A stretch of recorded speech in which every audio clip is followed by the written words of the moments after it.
Water is so beautiful though. Honey, where are we and what are we doing?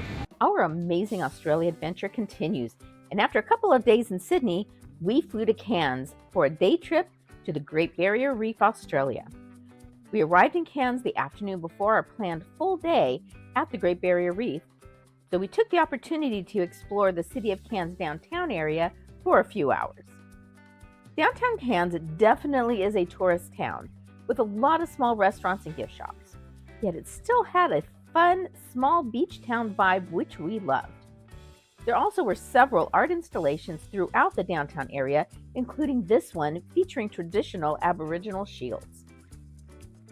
Our exploration took us to a large beachside park, the Esplanade and Lagoon, complete with barbecues and picnic tables, ball courts, and a huge public pool where many were participating in aqua aerobics.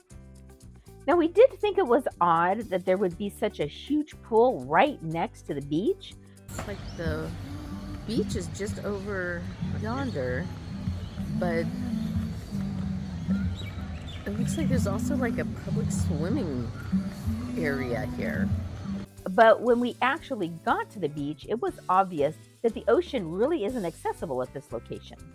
Also, the summer months, that would be November through May, have an increase of stingers, aka jellyfish, and crocodiles.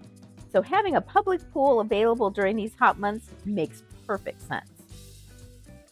As we walked along the Esplanade, we came across the Ferris wheel, actually no idea if it is permanent, as well as a huge metal installation called the Citizens Gateway to the Great Barrier Reef.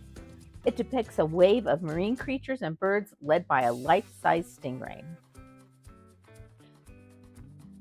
We decided to end our evening with massages and pedicures. For a foot massage in the most comfortable chairs ever. But not before seeing the bats that nightly fly from their roosts at the city library to nearby trees to eat.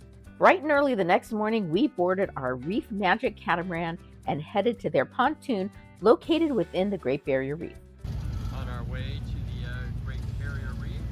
During the 90-minute boat ride, we were treated to several informative talks about the reef, what we would find, and how Reef Magic and other tour companies work to protect the reef while still providing an amazing experience for their guests. Once we arrived, we donned our stinger suits and snorkel gear and began to explore. Yeah, this is pretty dang amazing. Snorkeling the Great Barrier Reef Australia was incredible. We were amazed by the number and variety of the colorful fish, as well as the beauty of the coral reef itself.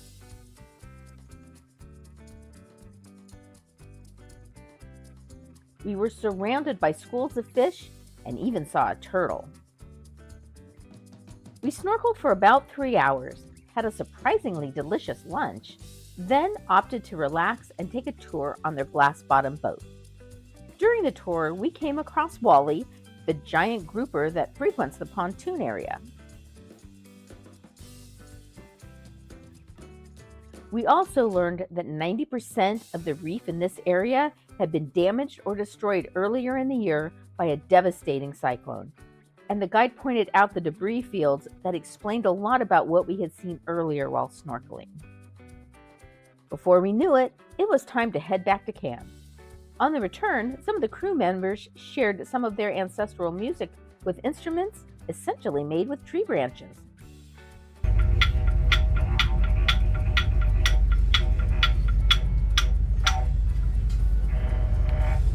Sadly, our trip to Australia is almost over. We'll head back to Brisbane for a couple of days, then on to New Zealand for the final days of our adventure. If you haven't watched our Brisbane video, we cover the fun things we did following our trip to Cairns, so be sure to check it out. Let us know this was a quality video by giving it a thumbs up, and don't forget to subscribe to our channel and turn on notifications so you don't miss our next video on our amazing Australia adventure. Thanks so much for watching, and we hope that you have a quality day.